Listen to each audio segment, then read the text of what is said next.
Hello learners, greetings from AISECT Learn. This is your friend and host Mayank Batra for your digital marketing program. The topic that we are learning about is search engine optimization, and in this session we'll be focusing on how search engines work. I know that content is going to be very technical from the knowledge point of view, but trust me, this needs to be in your knowledge bank. So let's start with knowing the basic stuff. The things that I'll be discussing about today is what is crawling, what is indexing, what is ranking, and how Google Webmaster, also known as Google Search Console tool, can help us here. I'll be showing you how the practical things of it as well, a bit. So let's start with crawling. So what is a crawler? A crawler is a bot, also known as spider, Google bot or robot, that comes to our website to scan what all content and what all topics we have covered, and then creates a small file of maybe 1 KB to 10 KB. The file is so short that whatever it creates, it takes it back to the Google database and stores it. This entire process of coming, scanning, collecting and going back and depositing of the content of the data is known as crawling. Now the phase 2 begins. When the database finds that file related to your website, it actually scans it again for indexing and ranking purpose. It scans according to the algorithm which keywords should be given what weightage and which keywords the website should be presentable on. Now all this process of analyzing, allotting the ranks and presenting in the front of the user when they hit the keyword on the search engine, this entire process of phase 2 is known as indexing. Now let's start with a basic chart to understand how things are going to work. Crawler comes to your website, creates a small file, takes it to the Google database, analyzes it, indexes it and ranks accordingly and presents it in the front of the user when the keyword is hit on the search engine. Now let me show you practically how this all can be done manually without waiting for the Google crawler for years to come and scan and then take away the data for our website to be ranked. Let me tell you and show you the amazing tool known as Google Webmaster, also known as Google Search Console.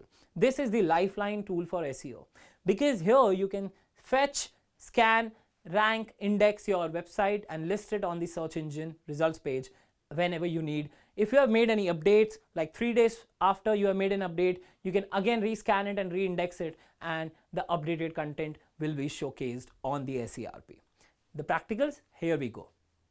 So before we move ahead, I would like to let you know that we have already discussed a lot about SEO. We have discussed about keyword, analysis, research and everything about it.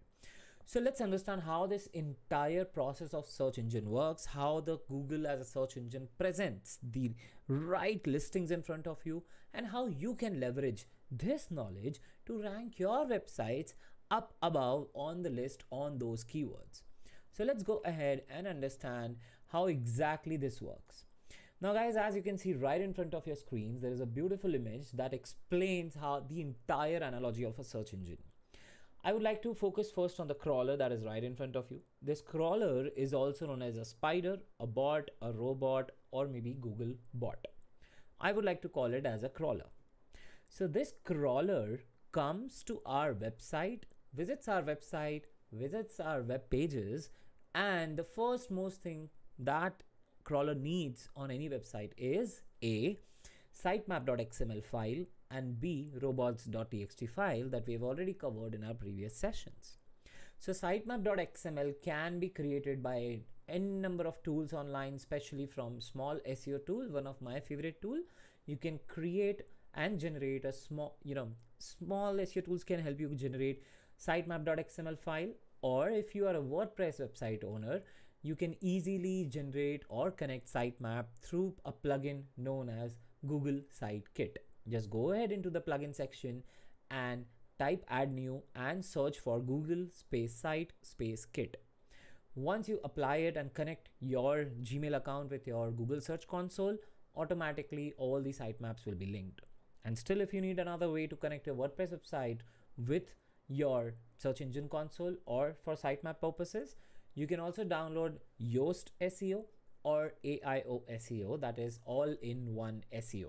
Any of these plugins would help you to connect and access sitemap, and it will help the crawler to analyze what kind of websites or what kind of web pages are there under your domain and what kind of information the crawler needs to take back to the Google's database. Now, that is all about crawling. Now let's understand the entire process ahead. So once a crawler visits, it's just like a civil inspector who comes to visit the newly built a building, and they see the map, they check out every page, every inch, every length, if there is no illegal construction, if there is everything is all right, if you didn't build a lift, if you didn't have permission or something like that. Same goes with your website. Crawler comes and scans our web pages, our website, entire domain according to the file sitemap.xml that tells the crawler what needs to be searched, and robots.txt that tells the search engine crawler that what doesn't needs to be indexed and what doesn't needs to be scanned. So yes, you can hide some under construction or under working or private data on any of the URLs, and you can take that URL and put it in robots.txt, and crawler will not scan that particular domain or URL. Now, once crawler comes and scans your website and multiple web pages according to the sitemap, it will create a small file of maybe 1 KB or 10 KB, and it will mention all the URLs and along with the keywords that that particular page is majorly dependent on. We learned about the keyword research, right? So let's say you wrote a blog around digital marketing courses or digital marketing career in future. So crawler will just take all the keywords. On the top of that will be the URL name, the page name, and will create a small file that consists of all such URLs and all such keywords in it. Now that particular content and that particular file, a very little file, is taken back to the Google's database, as you can see on the bottom right. Now that particular database is where all the file is stored, and all the efforts of the crawler ends here. Now this entire process is known as crawling. Now starts the indexing and ranking process. Once that file is landed there and stored there in the Google's database, a process or algorithm known as ranking algorithm, known as page rank algorithm, named after one of the founders of Google, that is Mr. Larry Page.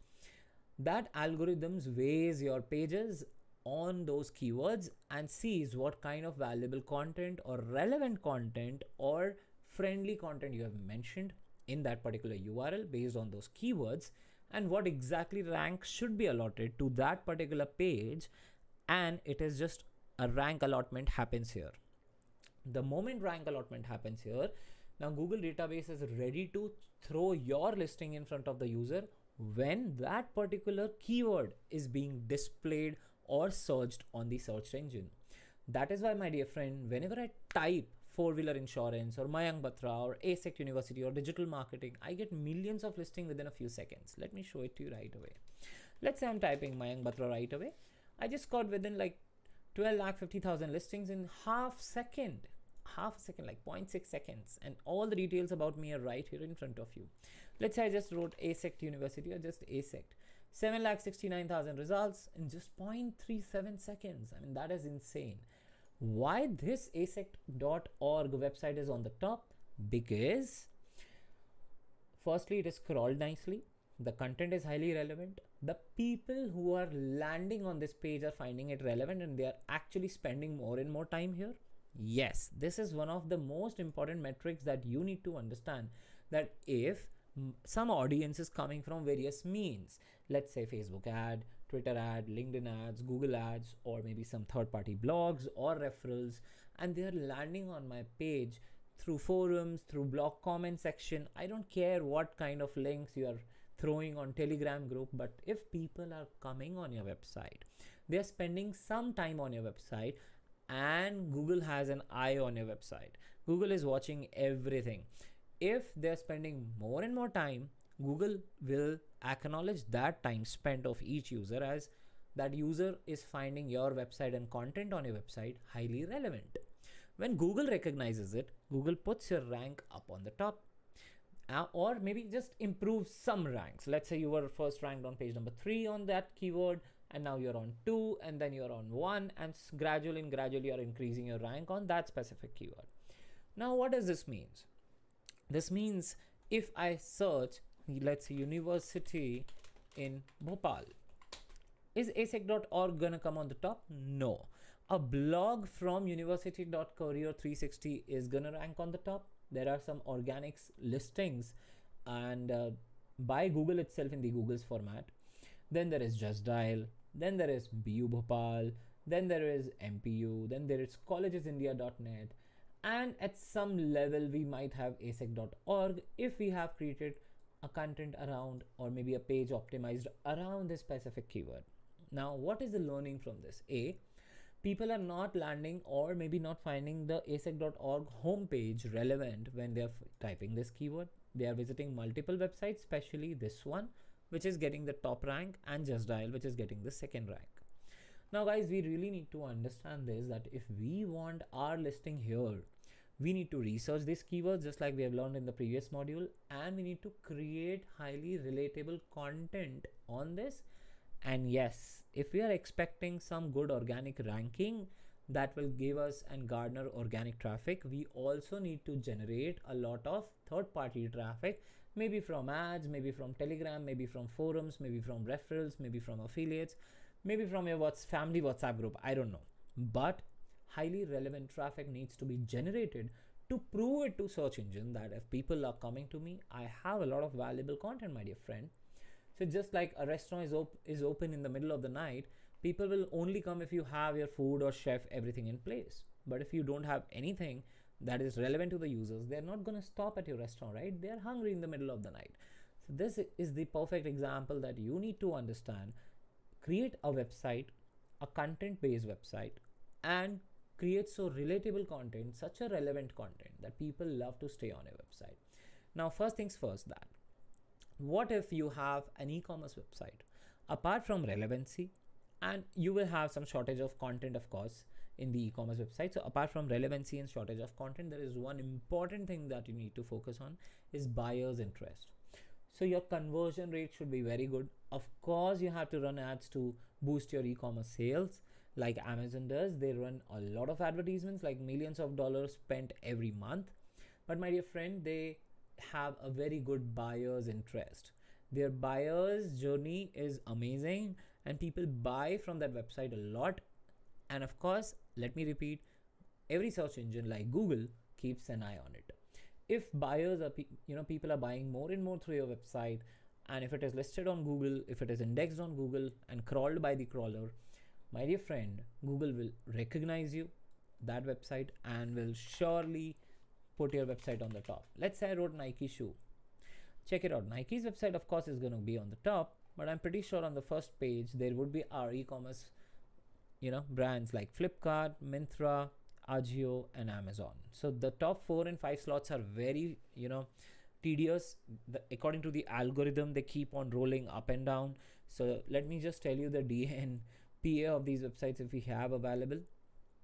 Okay, I've not turned on the mouse bar, but anyways, they're so close, like milli percentage, and they are so super close that if on this specific keyword Amazon is coming on 4th, I'm pretty sure if I go for Reebok shoe, Amazon might not have 4th place, or maybe like Reebok is on the top, shop for Reebok, Flipkart, Myntra, and then we have local listings, and then we are getting Tata Click, Ajio, and then Amazon.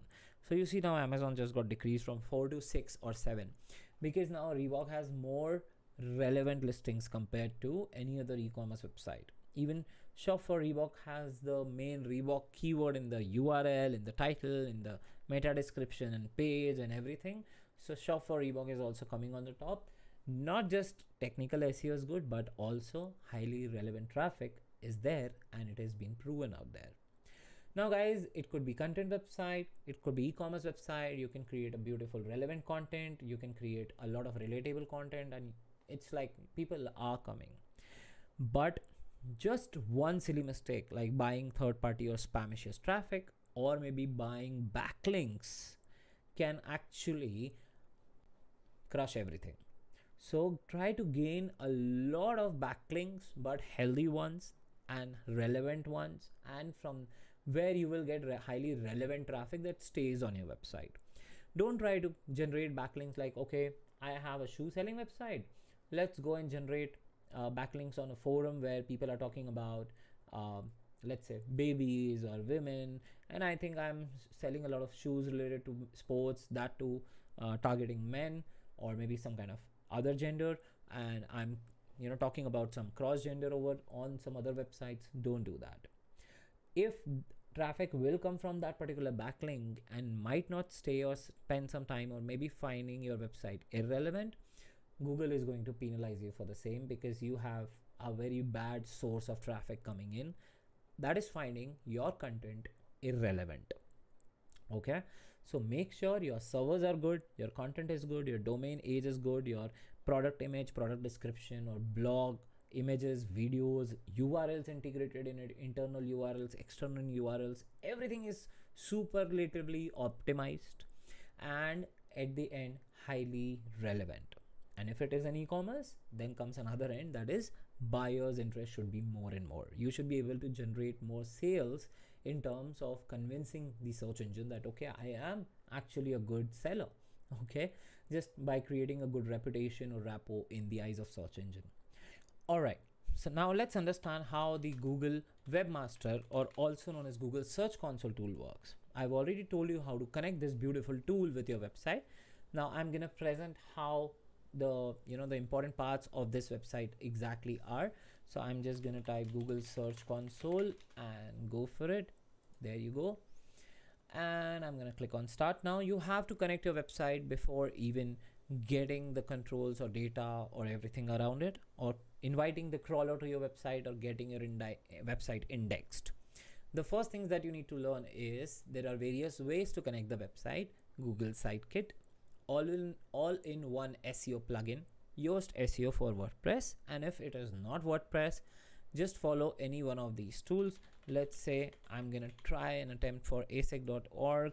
Don't forget the HTTPS, continue, and it's gonna give me 5 different ways to connect my website or domain with the Google Search Console. HTML tag will give me like download this file, upload it in the cPanel database, and get the work done. Come and verify here. The tag will give me a code that I need to copy and paste it in the index file, come back and verify. So does Google Analytics, Google Tag Manager, and even I can update these kind of things in my DNS. I can create a TXT file in my domain like GoDaddy or maybe Big Rock, and I can create a small text file in my DNS servers, upload this entire code in there and click on verify once done. The best way is, if you are having a WordPress, download a SEO plugin, that is Yoast SEO or AIO SEO, that I personally am using right now. Now I'm going to tell you how to scan your website. The important factors here. Number one is overview. It's going to give you a lot of performance info, indexing info, experience info overall, if anything is failing or some issues, and enhancement as well. Now, rather than just spending some time on the irrelevant stuff, I'm gonna keep it highly relevant. Just go to performance and see in the last 3 months how many impressions you have got, how many clicks you have got, and on what kind of keywords you have got some impressions or clicks, on what pages, through which countries, through which devices, especially targeting these, and what else, the dates or something that has sent you a lot of traffic or clicks. Now the next thing is URL inspection. This is where you invite the crawler on your specific page to come and fetch the data by scanning it. Now as it says, it has been crawled, but what about the later process, that is request indexing? I can simply click the request indexing here, and it might take a minute or two, and after even that it might take some long time to update your latest content that you have updated on a page or you want it to be indexed. But remember one thing, don't keep spamming the request indexing, because it just takes one click and automatically the crawling and indexing is done. You don't need to worry about anything. The next time you need to crawl or index when you update your page, when your web page has some different kind of content and you want that to be updated in the front of search engine, indexing list or SERP, then you need to request indexing again so that it can take the updated data and show it to your audience. Now this is the best part. You need to wait for a minute or two to get it done. I can't cancel it in the middle of it. It will take a minute or two, honestly. So let's wait for it. Meanwhile, I would just like to let you know the recent updates in SEO has come up with the anchor text is also important when you are getting the backlinks. So let's say I am mentioning your website URL or web page URL in one of my blogs or website. The text that is written on your URL, that is known as anchor text, that we read about it or learned about it in the previous modules sessions. That anchor text, my dear friend, is very important. Okay, after this you can check the sitemap, all the pages, and let's say somebody has mentioned your URL in the spamicious place and you really don't want it, you can actually remove that particular URL or backlink by requesting into the removal zone. So I'm actually having some patience here, gonna wait for it. I know there is a video going on, you are watching this and recording. I would really appreciate your patience here. So let's wait for it to completely happen. And according to the Google search engine recent algorithms, these page experiences, core vitals, and mobile usability has also gone on the top. So make sure you explore all of it at your end and never miss out on anything. By default, they are on the top of it if you have a good website to be created or already done in the past. But if you're a fresh one, try to complete all the on-site and technical SEO aspects. Automatically, you will get good core web vitals. Now see, indexing has been requested to the server. URL was added to a priority crawl queue. Submitting a page multiple times will not change its queue or priority. Remember that. Now just wait and watch, it will be updated and so on. These are the different pages that you can see how many are indexed and how many are not indexed. You can actually see why they are not indexed here. The next thing is sitemap. Since I already am using a plugin on my WordPress, so I don't need to worry about it. It keeps on updating itself. But still, for an example, you don't have WordPress, you generated sitemap.xml through small SEO tools or any other software tool, online web app, and uploaded it in your database. Now just put that file name here and submit. If the file name is legit, it will give you success. If the file name is like sitemap123.xml, if it is not legit like this, it will give you an error. Okay, it will take a moment to scan. Google will periodically process it and look for changes. You will be notified anything goes wrong with it in future, and by default it says couldn't fetch because it does not exist. Okay, see, again, if you want to get your link removed, backlink removed from any other website, just click on new request, enter the URL of that website or URL mentioned on any other website, or maybe from browser or indexing SERP you want to get removed. Just enter that particular URL, temporarily remove or clear cached URL, and just proceed. By default, search engine will drop that particular URL from its index. And yes, this is an amazing feature. So guys, I really hope you love the entire session and go ahead and learn the entire thing. I am glad that this basic knowledge of search engine operation has helped me a lot in my entire career and helps you the same way as well. I hope this session will be fruitful for you. Let's meet in the another session. Till then, happy learning. Ciao.